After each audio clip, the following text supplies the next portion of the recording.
मी विशाल परदेशी. सुप्रभात. या बुलेटिनमध्ये आपलं सगळ्यांचं स्वागत.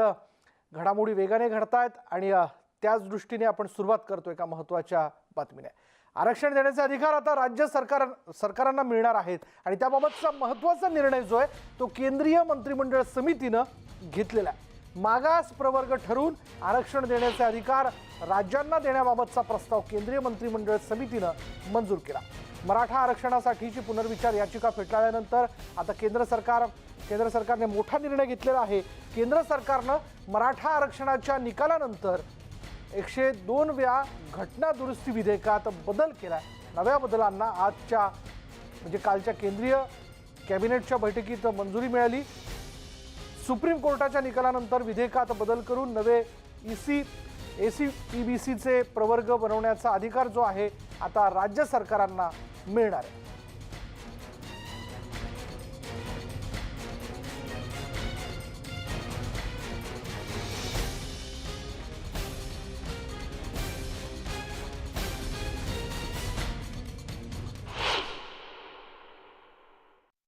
केंद्र सरकारचं मी अभिनंदन करतो.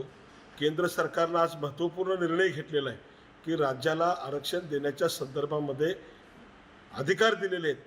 या अधिकाराच्या माध्यमातून मराठा समाजाला आरक्षण मिळण्याचा मार्ग मोकळा झालेला आहे. परंतु उपसमितीचे अध्यक्ष अशोकराव चव्हाण यांनी जे वक्तव्य केलेलं आहे या वक्तव्याचा मी जाहीरपणे निषेध करतो.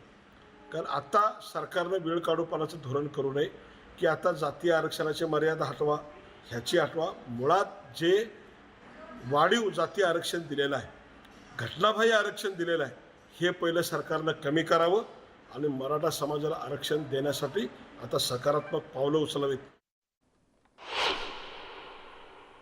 आरक्षण देण्यासाठी भूमिका द्यावी लागते.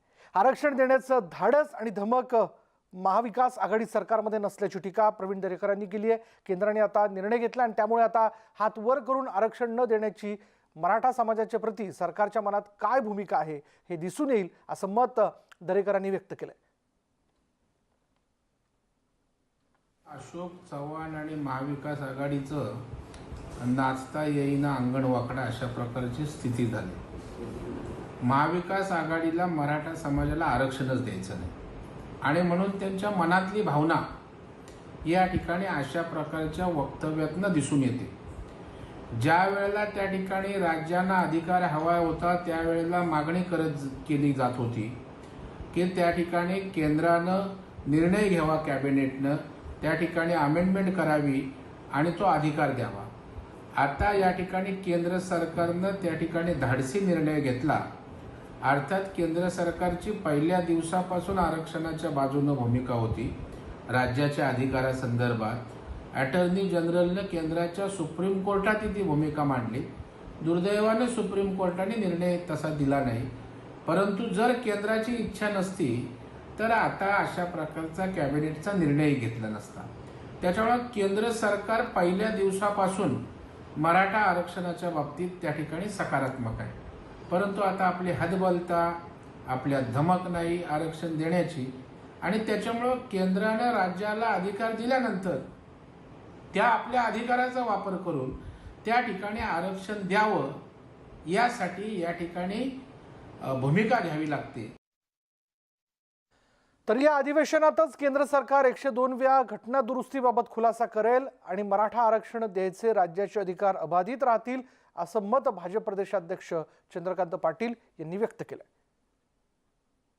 या अधिवेशनामध्ये केंद्र या 102व्या घटना दुरुस्तीमध्ये दुरुस्ती हा शब्द चुकीचा आहे, परंतु एक क्लॅरिफिकेशन देईल की ज्या क्लॅरिफिकेशनमुळे राज्यांना 102व्या घटना दुरुस्तीनंतर अधिकार आहे हे सिद्ध होईल.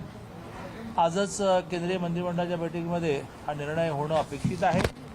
लोकसभा आणि राज्यसभा ही सारखी स्थगित होती आहे, परंतु माझं देशभरातल्या सगळ्या खासदारांना आव्हान आहे की हा केवळ महाराष्ट्रापुरता विषय नाही, तर हा विषय संपूर्ण देशाचा आहे आणि त्यामुळे या विषयातलं जे क्लॅरिफिकेशन आहे, दुरुस्ती आहे, केंद्र सरकार ज्यावेळेला सदनात आणेल त्यावेळेला सगळ्यांनी ही दुरुस्ती स्वीकारली पाहिजे. त्याचा सगळ्या राज्यांना फायदा होईल. तर केंद्र सरकारला मी आवाहन करतो की त्यांनी ही दुरुस्ती याच अधिवेशनात आणावी लागेल. त्यामुळे मी विनंती करतो, मी आवाहन करतो आणि देशभरातल्या सगळ्या खासदारांना असं आवाहन करतो की ही दुरुस्ती ज्यावेळेला येईल त्यावेळेला आपण सर्वांनी एकमताने दुरुस्ती मान्य केली पाहिजे, तर राज्यांचे अधिकार अबाधित राहतील. केंद्रीय मंत्रिमंडळाच्या निर्णयामुळे 102व्या घटनादुरुस्तीत दुरुस्ती होणार आहे आणि या घटनादुरुस्तीचा आणि मराठा आरक्षणाचा काही संबंध नसल्याचं हरिभाऊ राठोड यांनी म्हटलेलं आहे. 102वी घटनादुरुस्ती करताना केंद्राने पूर्वी चूक केली असल्याचं देखील त्यांनी स्पष्ट केलं. ही घटनादुरुस्ती देशाच्या इतर सर्व राज्यासाठी असल्याचं त्यांनी स्पष्ट केलंय.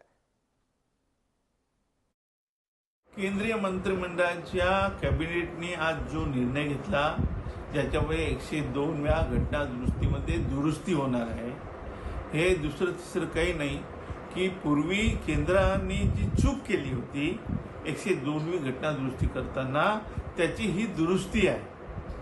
त्यामुळे या घटना दुरुस्तीचा आणि मराठा आरक्षणाचा काही संबंध नाही. कारण ही जी घटना दुरुस्ती आहे ही मराठा समाजाची झालेली नसून ही देशाच्या इतर सगळ्या राज्यासाठी आहे आणि ती कुठल्याही कम्युनिटीला ओबीसीमध्ये घालण्यासाठी आहे. त्यामुळे मी फार पूर्वीपासून, मी तर 4 वर्षापासून हे सांगतोय की ज्यावेळेस ही घटना दुरुस्ती झाली होती 102वी, त्यावेळेस सुद्धा मला राज्यसभेने बोलावलं होतं आणि त्याच वेळेस मी सांगितलं होतं की तुम्ही चूक करताय. तर त्याच्यावर खूप काही लिखाण झालं. बऱ्याच वेळेस मी सांगत होतो, बाईट दिले की केंद्राने केली चूक आणि राज्य सरकारने केली घोडचूक. हे माझं फेमस वाक्य आहे.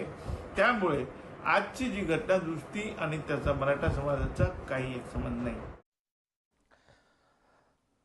आणि याचबद्दल आपण बोलणार आहोत. आमचे प्रतिनिधी प्रशांत लीला रामदास आपल्याबरोबर. प्रशांत, खरं तर आपण आपल्या प्रेक्षकांना या घटना दुरुस्तीबद्दल पहिले तर समजून सांगायला हवं किंवा त्याबद्दलची माहिती द्यायला हवी की नेमकं ही घटना दुरुस्ती केल्यानंतर किंवा काही बदल केल्यानंतर याचे पुढले परिणाम किंवा काय घडामोडी घडू शकतात. खास करून जर बघितलं विशाल, तर सुप्रीम कोर्टाने स्पष्ट केलं होतं की 102वी घटना दुरुस्ती आहे, 102वी जी कलम आहे त्यामध्ये हे जे अधिकार जे आहे ते राज्याचे अधिकार काढून केंद्र सरकारकडे गेले. या संदर्भात आता काल केंद्रीय मंत्रिमंडळाने एक अतिशय महत्वाचा निर्णय घेतला.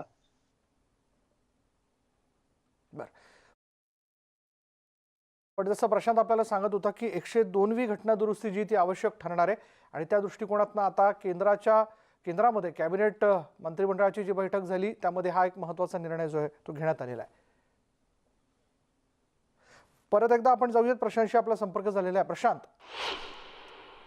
महत्वाचं म्हणजे विशाल, काल मी जसं सांगत होतो केंद्रीय मंत्रिमंडळामध्ये जे विधेयक आणण्यात आलं त्या विधेयकाचं नाव जे आहे तर कॉन्स्टिट्यूशन अमेंडमेंट ऑफ 127 बिल 2021 असं या विधेयकाचं नाव असणार आहे. ज्या विधेयकामध्ये कुठेही स्पष्ट करण्यात आलेलं नाही आहे की 50% जी कॅप आहे ती काढण्यात आलेली आहे. फक्त हे स्पष्ट करण्यात आलेलं आहे की सोशल अँड एज्युकेशनल म्हणजे सामाजिक आणि शैक्षणिक जे मागासवर्ग आहे त्या तो निर्णय घेण्याचा अधिकार आता राज्यांना देण्यात येणार आहे.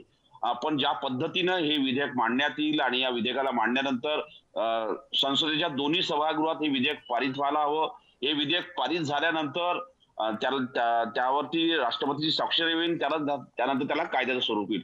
पण हे जी प्रक्रिया जर बघितली, या प्रक्रियेपेक्षा महत्वाचं म्हणजे ज्या पद्धतीने ते विधेयकामध्ये शब्दांचा उल्लेख आहे आणि ज्यामध्ये त्याची मांडणी करण्यात आली आहे त्या विधेयकाला जो आम्ही बघितलं तेव्हा आम्हाला त्यामध्ये स्पष्ट जाणवलं की 328A आणि 342B असे हे 2 कलमांचा देखील यामध्ये समाविष्ट करण्यात आलेला आहे. या कलमांच्या आधारे एकीकडे सामाजिक मागासले पण दूर करण्याचा आणि शैक्षणिक मागासले पण दूर करण्याचा केंद्र सरकारचा प्रयत्न आहे आणि हा प्रयत्न राज्याच्या माध्यमातून हवा. पण यामध्ये अजून एक मोठी ज्या पद्धतीने चर्चा आहे आणि ज्या पद्धतीने दिल्लीच्या राजकीय वर्तुळात चर्चा आहे, गेल्या अनेक वर्षांपासून धनगर समाज हा आरक्षणाची मागणी करतोय आणि त्यांना आदिवासी गटात टाकण्यात यावं अशा प्रकारची ही मागणी होते. त्यामुळे धनगड आणि धनगर ह्या जो शब्दांचा फरक आहे, आपल्याला माहित असेल की धनगड या समाजाला आरक्षण मिळतं.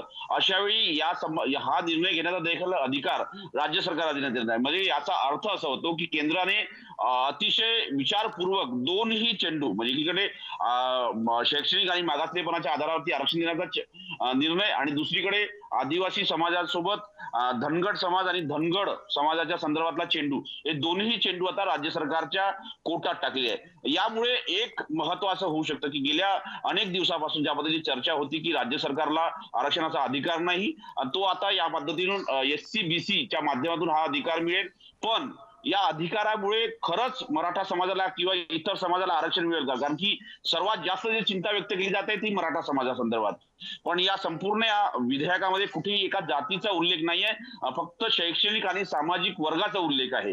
त्यामुळे याचा आधार घेऊन मराठा समाजाला आरक्षण मिळतं का, यावर अजूनही कोणीही स्पष्टपणे बोलण्यास तयार नाहीये. काल जेव्हा छत्रपती संभाजीराजे म्हणाले की नुसतं विधेयक पारित करून आरक्षण मिळणार नाही, कारण की ही जी कॅप आहे इंदिरा साहनीच्या प्रकरणामध्ये सुप्रीम कोर्टाने निर्णय दिला आहे की 50% मर्यादा कुठलंही राज्य सरकार आता ओलांडू शकणार नाही आहे.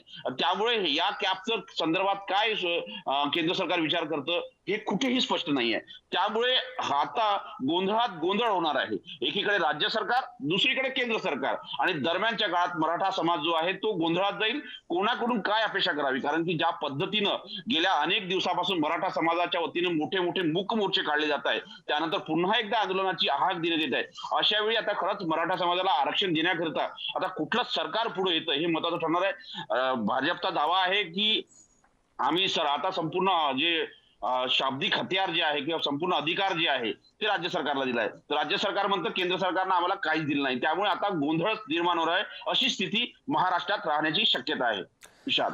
प्रशांत, ओबीसी नेते हरिभाऊ राठोड असं म्हणतात की ही दुरुस्ती आणि मराठा आरक्षणाचा काही एक संबंध नाही, असं खरंच काही आहे का?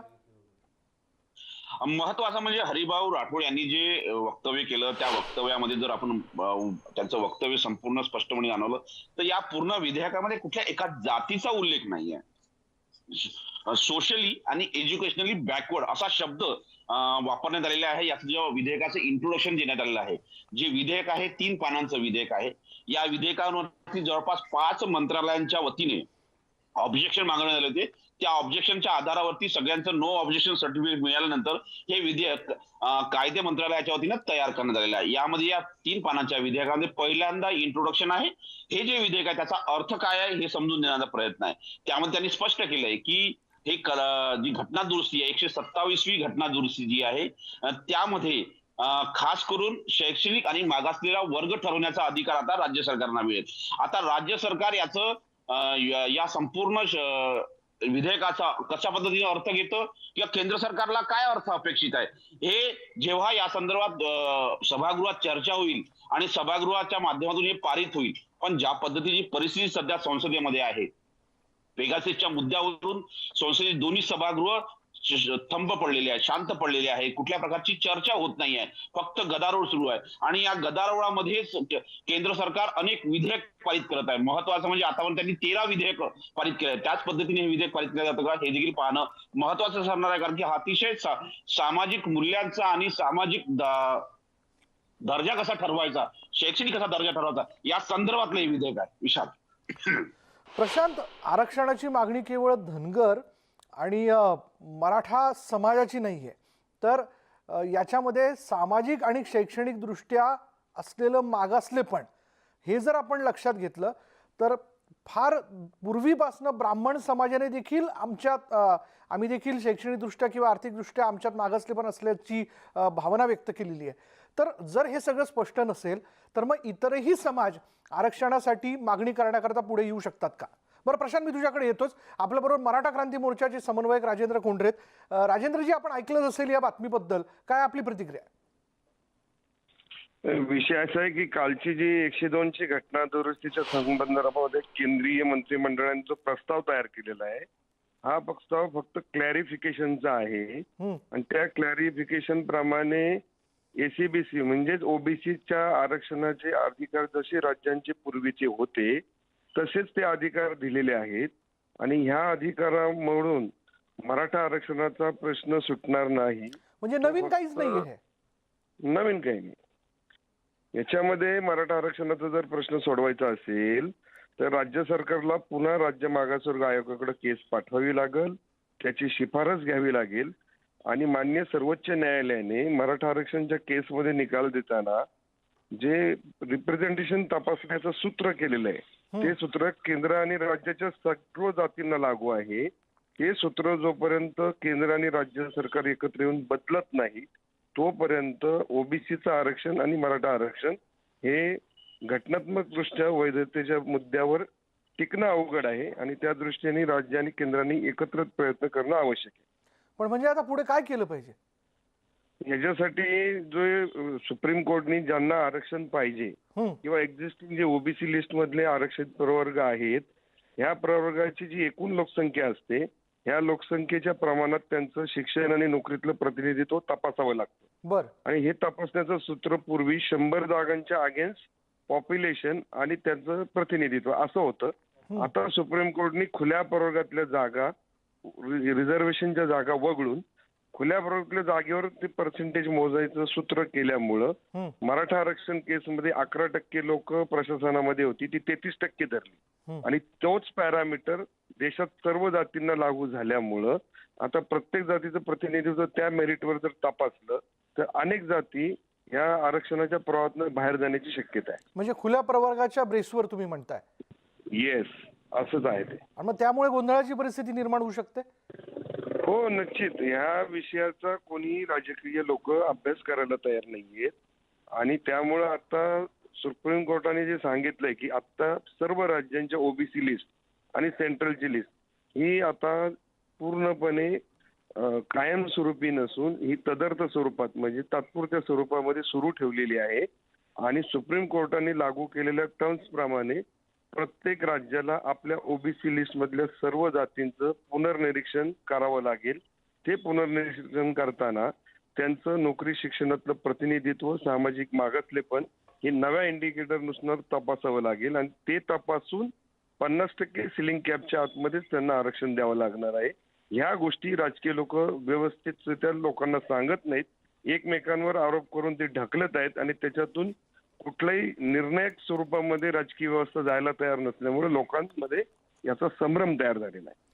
धन्यवाद राजेंद्र कोंडरेजी आमच्याशी बोलल्याबद्दल. प्रशांत नील रामदास देखील आपल्याबरोबर होते नवी दिल्लीवरनं. प्रशांत तुझेही धन्यवाद. कारण अजूनही ही दुरुस्ती जी आहे आणि या दुरुस्तीच्या निर्णयानंतर भाजपकडनं केला जाणारा दावा, राज्य सरकारच्या वतीने दिलं जाणारं उत्तर म्हणजे विद्यमान सरकारकडनं एकूणच गोंधळाची परिस्थिती आहे.